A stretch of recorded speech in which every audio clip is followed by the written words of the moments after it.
guys so much for having me here today. This has been just such an inspiration to be here at this retreat. And Karen, I'm just so grateful I was introduced to you and got the pleasure to meet you. And thank you again for having me here, and to the Earl and everyone here too and the staff. Thank you so much for taking good care of us and having us here. Of course, right when I did this, my speech just went away, but that's okay. But here we go.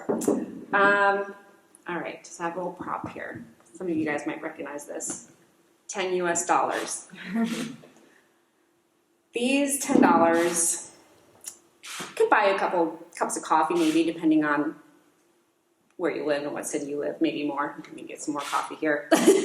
Where I live in Santa Monica, maybe not even 2 cups. But maybe not that valuable to most people, but to this, $10 changed my life and is priceless. And I'm going to tell you the story. I am not a natural-born risk-taker. I'm the youngest kid from a family in a small town, and the culture I grew up in followed the rules. We didn't rock the boat, and we colored within the lines. And fear kept me coloring inside those lines. But it wasn't until I colored outside of them that my life really got interesting. Let's face it, risk is scary. Like, really scary. And because it's a gamble, it can bring a great loss, but it can also bring a great reward. Now, the real question for you, for me, is whether the reward is worth the risk.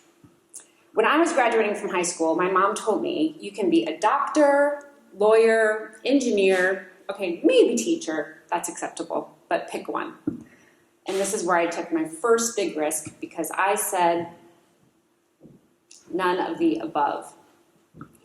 I had a dream, a crazy dream. I wanted to work in TV and film and tell stories. And for me, following that dream was really worth the risk, because I couldn't imagine a life doing anything else. And I did appease my mother by working on the corporate side of TV and film, and what she considered to be a safe 401k kind of job. And I was coloring inside the lines for her just enough. But then in 2008, I found myself taking another huge and unexpected risk. I started my own creative agency. I had gone from the client to the vendor side of our industry, and when that company closed, I found myself starting my own company by accident. It was unplanned, and it was sink or swim time. So I had to swim. Things were off to a great start until the recession hit, again, 2008. And for the girl who graduated first in her class and voted most likely to succeed, failure was my worst fear. And here I was, looking smack dab in the face of it. And I found myself with just $10 to my name. And I found myself asking, how in the heck did this happen? I followed the rules, I colored within the lines. I was prepared to give up my dream and move back home and live with my family and get what my mother had always called a bread and butter job. And then I realized, wait, I still have $10. And thanks to that corporate job, a 401k. So I ended up breaking into that 401k, pulled a Hail Mary, and like a dog with a bone, I wasn't going to give up on my dream.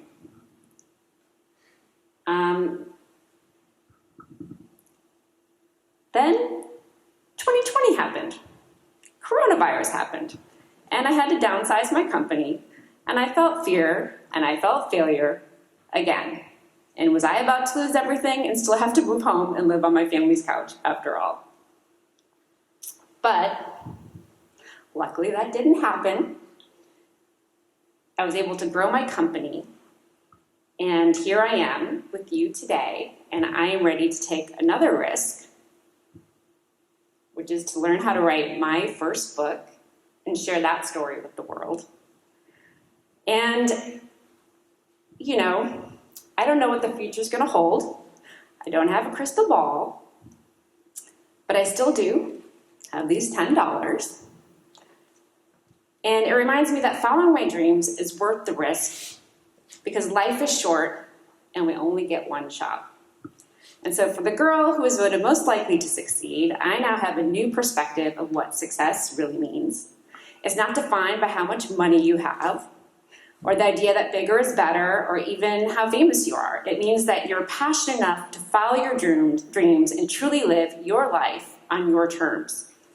And to me, that is true success. Now it's time for us all to ask ourselves, where can we take more risks? Where can we get out of our comfort zones? And what dream do you need to make sure you follow? Thank you, guys.